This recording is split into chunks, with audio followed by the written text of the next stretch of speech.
இயேசு கிறிஸ்துவில் பிரியமானவர்களே, இன்றைய நாளிலே ஆண்டவர் இயேசு கிறிஸ்து நமக்கு சொல்லக்கூடிய செய்தி என்னவென்றால், சிந்தனையை சரிசெய் என்ற ஒரு மைய சிந்தனை தான். இந்த உலகத்திலேயே மனிதனுக்கும் விலங்குகளுக்கும் இடையே இருக்கக்கூடிய வேறுபாடு ஒன்றே ஒன்றுதான். நாம் சிந்தித்து செயல்படுகிறோம், அவைகள் சிந்திப்பது அல்ல. இதை எப்படி ஃபாதர் நீங்க சொல்றீங்க, பறவைகளுக்கு சிந்தனை இல்லைன்னு எப்படி சொல்றீங்க அப்படின்னா, எப்படி நாம் கண்டறிவது என்றால், 3 கிலோமீட்டர் தூரம் வரைக்கும் தனக்கான இரை எங்கு இருக்கிறது என்று பார்க்க தெரிந்த பறவைக்கு தன் அருகில் விரித்திருக்கக்கூடிய வலையை பார்க்க தெரியாது. ஏனென்றால் அதற்கு இறைதானே ஒழிய வாழ வேண்டிய அந்த சிந்தனைகள் அல்ல. பல நேரங்களில் நாமும் அப்படிப்பட்ட பறவைகளாகத்தான் வாழ்ந்து கொண்டிருக்கிறோம். எதையோ நோக்கி ஓடிக்கொண்டிருப்போம், ஆனால் அருகில் இருக்கக்கூடிய வலையை மறந்திருப்போம், சிக்குண்டவர்களாய் சின்ன பின்னமாக சிதறி கொண்டிருப்போம் என்பதுதான் உண்மை. ஒரு நாளைக்கு மட்டும் மனிதராகிய நமக்கு 60,000 எண்ணங்கள் ஓடி மறைகின்றன. இந்த 60,000 எண்ணங்களும் என்னை எப்படி பக்குவப்படுத்துகின்றன என்பது ரொம்ப முக்கியம். ஆண்டவரை உணர்ந்து கொள்ள அல்லேலூயா அல்லேலூயா என்று பாடினால் மட்டும் பத்தாது.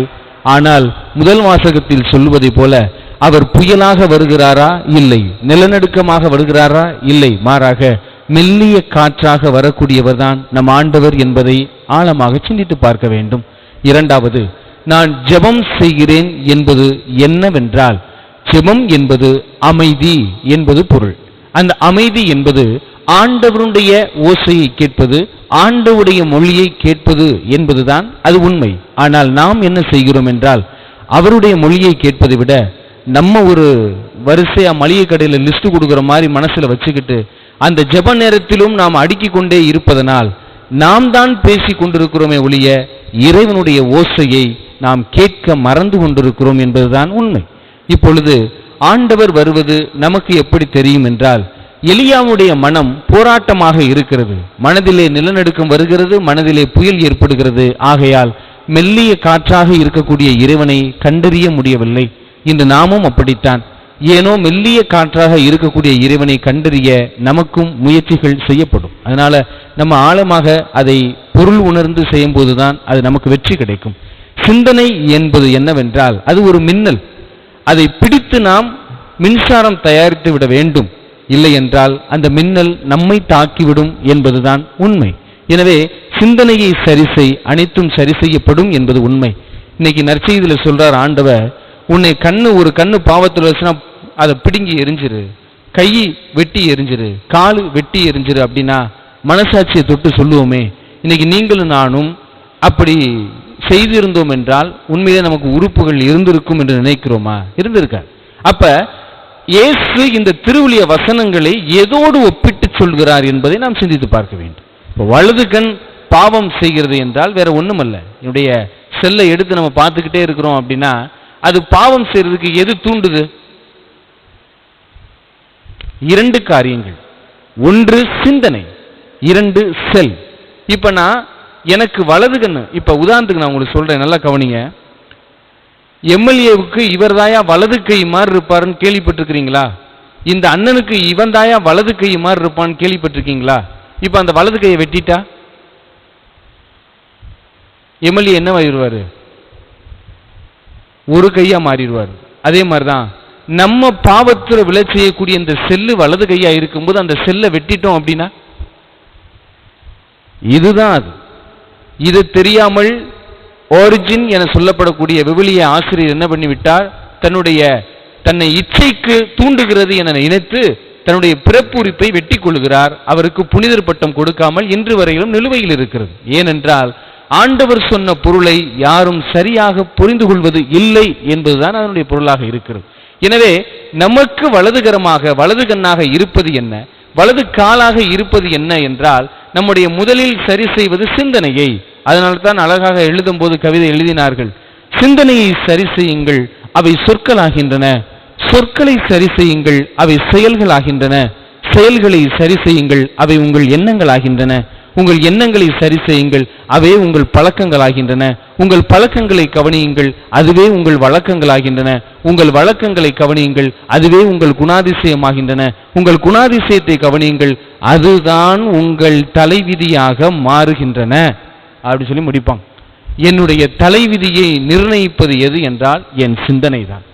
ஏன்னா கொஞ்ச நேரம் பேசாம இருந்தா நம்ம வாயை மூடி வச்சுட்டு பேசாம இருக்கலாம், ஆனா நம்முடைய சிந்தனையை கொஞ்ச நேரம் கூட அடக்க முடியாது. நம்ம வாயை மூடி இருப்போம், ஆனா சிந்தனையில ஓடிக்கிட்டே தான் இருக்குமே ஒழிய அதை நம்ம நினைச்சாலும் கட்டுப்படுத்த முடியாது. அதனால்தான் இயேசு சொல்லுகிறார், தனிமையில் சென்று ஜெபிக்க சென்றார், கருக்களிலே தனிமைக்கு சென்றார் என்றால் அதனுடைய பொருள் என்னவென்றால் தன் சிந்தனையை தனிமைப்படுத்துகிறார் என்பது பொருள்.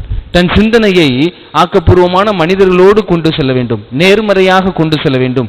நம்மை பிடிக்காதவர்களை தூக்கி உள்ளே வைத்துக் கொண்டு பிடித்தவர்களை குப்பை தொட்டியில் போட்டு விடுவதற்கு சமமாக இருக்கிறது. எனவே நம்மை முன்னோக்கி நகர்த்தக்கூடிய அந்த மனிதர்களை நாம் உள்ளத்தில் போட்டோம் என்றால் நாம் நேர்மறையாக வாழக்கூடிய சிந்தனையாக இருக்கும்.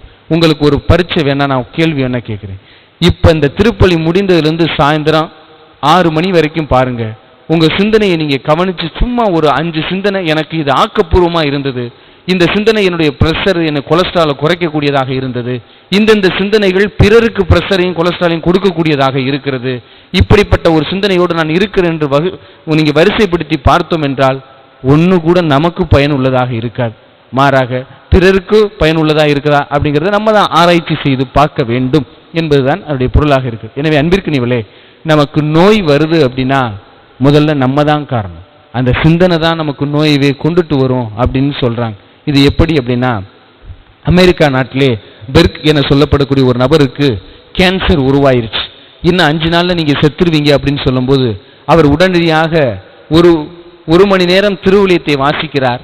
மற்ற நேரங்கள் முழுவதுமே சார்லி சாப்ளினுடைய அந்த நகைச்சுவை கலந்த வீடியோக்களை பார்த்து கொண்டே இருக்கிறார். இந்த இறைவார்த்தையை சிந்திக்கிறார். அந்த சார்லி சாப்ளினுடைய அந்த படங்களை பார்த்து சிரிக்கிறார். இவை இரண்டுமே மருந்துகளாக அவருக்கு மாறிவிடுகின்றன. இறுதியில் அவருடைய நாட்கள், அவருடைய நோய் சுகமாக போகிறது. மருத்துவர்கள் வியக்கிறார்கள்.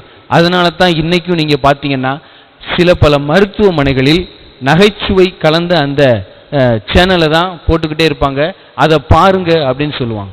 இன்னொன்றும் உங்களுக்கு சொல்லிக் கொள்கிறேன், இங்கே இருக்கிறவங்க கொஞ்சம் வயசு ஒரு 30 கடந்ததுனால நான் சொல்றேன், சாயந்தரம் 6 மணிக்கு மேல உங்க சிந்தனைகளை கொஞ்சம் பக்குவப்படுத்திக்கங்க. ஏன்னா இருள் சூழ்வது சூரியனை மட்டும் மறைப்பதற்கல்ல, நம்மை மறைப்பதற்காக. இந்த 6 மணிக்கு மேல நீங்க கவனிச்சீங்க அப்படின்னா உங்களை ஏதோ ஒரு கஷ்டம் அமுக்குவது போல இருக்கும். அது உண்மை, இது நிலவரம், இதுதான் உண்மை. எனவே அன்பிற்கினியவர்களே, சற்று உங்கள் சிந்தனையை நேர்மறையாக கூட்டிச் செல்லுங்கள்.